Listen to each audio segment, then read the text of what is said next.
Assalaamu calaykum Perfectis. Kusoo dhawaada podcastgeena Perfect Sport with Fatima. Waxaa mar walba idin soo jeedin doonta anigoo ah Faadumo Liibaan Axmed.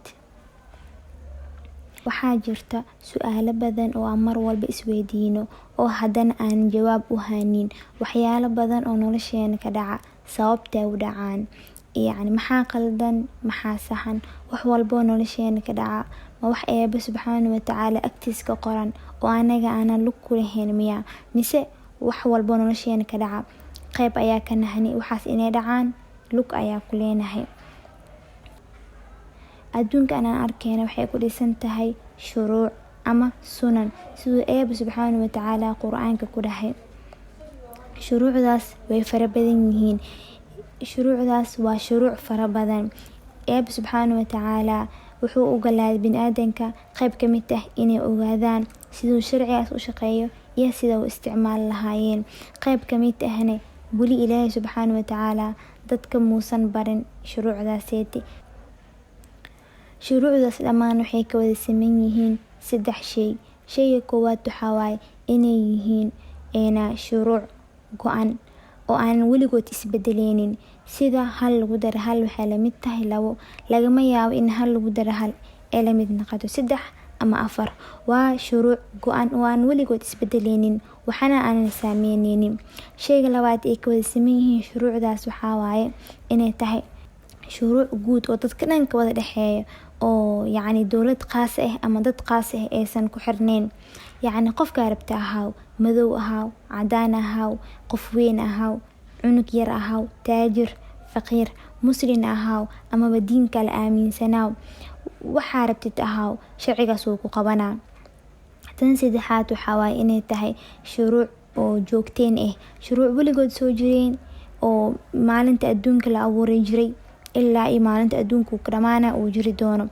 Ummadihii naga horeeyeen ee soo arkeen anaga hadda arkeeno kuwa naga dambeeyaan ee arki doonaan. 3dan shay ay shuruucda dhan ka kooban tahay. Marka aniga waxaa soo doortay 5 sharci oo aan marar badan maqlay oo aan fahamsanahay oo nolosheeda ku dhex arkay ayaa waxaa jeclaystay inaan idin la soo wadaago. Marka waxaa sameyn doonaa isbuuc walba waxaan ka hadli doonaa hal sharci. Waxayna socon doontaa ilaa 5 isbuuc. 5tooda isbuuc walba waxaan qaadan doonaa hal sharci. Marka sharciga maanta uu horeeyo aan ku bilaabeyno luqadda Englishka waxaa lagu dhahaa law of frequency ama waxaa loo yaqaanaa law of attraction. Soomaalihaan waxaa dhihi karnaa sharciga mawjadaha. Law of frequency waxaa dhihi karnaa sharciga mawjadaha. Law of attraction waxaa dhihi karnaa sharciga soo jiidashada. Run ahaantii sharcigan zaid ayaa looga hadlay oo waxaa jirta buugaag badan laga qoray, seminaaro badan laga bixiyay. Waxaa jirta buug caan laga qoray oo loo yaqaano The Secret. Isla buugaas waxaa laga matali documentary oo isla magacaas wato oo loo yaqaano asagana The Secret. Sharcigan wuxuu sheegaa law of frequency ama sharciga mawjadaha wuxuu sheegaa wax walbo ka soo baxa waxay ku soo laabanayaan ayagoo loo jibaar ah. Wax walbo ka soo baxa waxay ku soo laabanayaan asagoo loo jibaar ah. Marka waxaas ka soo baxay waxay noqon karaan 3 shay. Waxaas inay si hadal ahaan ay kaaga soo baxaan ama si ficil ahaan ama action ahaan ay kaaga soo baxaan ama inay si fikir ahaan ay kaaga soo baxaan. Marka waxa ka soo baxay maxaa waaye sharcigan wuxuu kaloo sheegaa in adduunka anaga ku dhex noolnahay oo sidii kubadda camal u samaysan inay ku hareereysan tahay tamar ama energy iyo hirar mawjado ah, waves of frequency. Marka wuxuu sheegaa wax oo banaan ah ma jirto. Wax walbo waxaa ku jirto energy ama tamar ama hirar oo mawjado ah ayaa ku jirto. Same time sharcigan wuxuu sheegaa anaga bini'aadanka jirkeena dhan xubin walbo ka tirsan waxay leedahay mawjad qaas ah. Wadnaha wuxuu leeyahay mawjad qaas ah. xubin walbo jirka tirsan waxay leedahay mawjad qaas ah. Haddii mawjadaas ay ka sara marto ama ay ka hoos marto waxaa laga yaabaa xubintaas inay shaqadeeda gabto ama jirka inuu ku imaado imbalance. Marka mawjadahaas waxa waaye tusaale ahaan sida idaacad camal. Maanta marka idaacad daaratid oo number muayyan idaacad ka daaratid waxay ku geynaysaa channel khaas ah. Laga yaabo inay ku geyso channelka wararka ee BBC ku soo gasho, haddana markaa wareejisid oo qayb kale aad geysid oo mowjad kale aad geysid, laga yaabo inay ku soo baxdo channelka ciyaaraha. sidaas waay. Marka wax walbo adduunkan waxay leeyihiin mowjad khaas ay leeyihiin, waxaas ahaadaan wax nool ama wax aan nooleen. Tusaale ahaan murugta waxay leedahay mowjad khaas ah, farxadda mowjad ayay leedahay, wanaaga, xumaanta, cudurka, faqiirtinimada, hodantinimada mowjad khaas ay leedahay. tusaale ahaan maanta markaa maqashid music oo murugo leh, markaa maqashid maxaa dareemay? Murug ayaa dareemaysa, sababtoo ah waxaa gashay mowjada murugta ayaa gashay. Markii aad maqashid hees khatar ah, markaa maqashid oo farxad aad ku dareemtid, then waxaa galaysaa mowjada oo farxadda galee, then farxadda aad dareemaysaa. saas camal waa, wax walba waxay leedahay mowjad khaas ah. Marka mowjadahaas ama frequency-gaas waxay leeyihiin laba shay. waxaa jirto waxa loo yaqaano mowjad sare iyo waxaa jirto waxa loo yaqaano mowjad hooseysa. Marka mowjada sare waxaa tusaale u ah mowjada farxadda, hodantinimada, wax walbo wanaagsan oo fiican waxaa loo yaqaana inay yihiin mowjadaha sare. mowjadaha hooseeya waxaa loo yaqaana murugta, qofka oo mar walba cawaado, masiirka, xanaaqa, faqiirtinimada, kuwaas waxaa loo yaqaana mowjada hooseeya. tusaale hadaa usoo qaato waxyaalaha nolosheena ka dhaca iyo sida usoo jiidano amaba u galno mowjadahaasiiti. tusaalaha koowaad soo qaadanaya waxaa waaye badankeen markaa ka cawaneyno lacag yari, inay lacag yarina hayso, lacagteena aysan baraka lahayn, irida iga soo gashay irida kale kasii baxay, wax dhan ma ii harto. so waxaa laga yaabaa qofkiin mar walbo inuu ku fikiro inay lacagta aysan fiicneen, inay lacagta fitna ay keento, in maalintii yawmal aakhira lacagta liibu cadaawayo. so mar walbo waxaa ku fikiraysaa inaysan lacagta fiicneen, isla markaasna waa ku hadlaysaa oo si hadal ahaan u dhehaysaa. markay lacagta kaa dhamaata waxaa dhehaysaa waa ogaa aslan lacag ma ii hari jirin. so mar walba oo waxaas aad ku fikirtid ama hadal ahaan u dhahdid, waxaa galaysaa mowjada faqiirtinimada oo noloshaada waxaa usoo jiidaysaa faqiirtinimada ama lacag yari ayaa usoo jiidaysaa. xaaladaasaa galay, saas camal ayaa laga wadaa. tusaale ahaan waxaa aqaana yani oo shaqeeyo maasha Allah, lacag ayuu qaataa. so dad agtiis kale markay wax soo weydiistaan ama waxaas uusan awoodin oo isku qasbo, kelmad oo mar walba uu dhaho jirto, wuxuu dhahaa waxaa kasoo jeedaa cid faqiir ah. yani saas faqiir oo maanta uu faqiiro, يعني maanta faqiir oo zaad loo sheega ma kasoo jeeda. yani alxamdulillah qof shaqeysta waaye, naftiisa oo wax wasiya, haddana laakiin qof oo mar walba ciidihiisa ay ku tiirsan yihiin waaye, oo mar walba oo asakaabo. so markii tabartiisa ee waxaas ka badata, mar walba wuxuu ku celiyaa oo dhahaa cid faqiira kasoo jeeda. so problemka qofkaas haysta mar walba waxaa arkaa inay problem lacag ay haysato. lacagta mar walba ay soo gasho way kasii baxdaa, mar walba ay soo gasho way kasii baxdaa. haddii bishaan wax fiican uu soo galo, then waxaa soo baxaya waxyaalo kale, dad kale oo hadda baahiyaal kale ay jirin hadda oo usoo baxaya, sababtoo ah mar walba wuxuu ku fikiraa naftiisana uu sheegaa inuu kasoo jeedo cid faqiir ah. sidaas daraadeed wuxuu galaa mowjada faqiirtinimada, wuxuu soo jeedinaa faqriga. sidaas oo kale waay. tusaalahan qof kale waxaa jira oo mar walba problem ka qabo shakligiisa u yaala ama wajigiisa ama jismigiisa u yaalo. so mar walba naftiisa wuxuu sheegaa inaysan qurux badnayn ama qayb kamid ah jirkiisa wuxuu sheegaa inay qaybtani fool xun tahay. mar walba wuxuu ku fikiraa sida uu bedeli lahaa, haddii uu camaliyi ku sameyn lahaa. so qofkaas maanta dhan wuxuu ku fikiraa si fikir ahaan, wuxuu fikiraa inaysan qurux badnayn ama jirkiisa inuusan qurux badnayn. so wuxuu galaa mowjada, wuxuu galaa oo low self esteem, yani inuu confidence ku yartaa mowjada soo galaa. then wuxuu soo jiidanaa maxaa lahaa inuu fool xun yahay, soo jiidanaa maanta dhan waxaasuu ku fikiraa. then waxaa u imaanaysa inuu low self esteem uu yahay u imaanayso. sidaas oo kale waay. tusaale haddii qof ay mar walba wuxuu ku fikiraa farxadda. tusaale haddaraad waxaa soo qaadanay waxaa loo yaqaano mahadnaqa waxaa soo sheegay inay maxaa la qofka mar walba ku jirnaanay xaalad degan.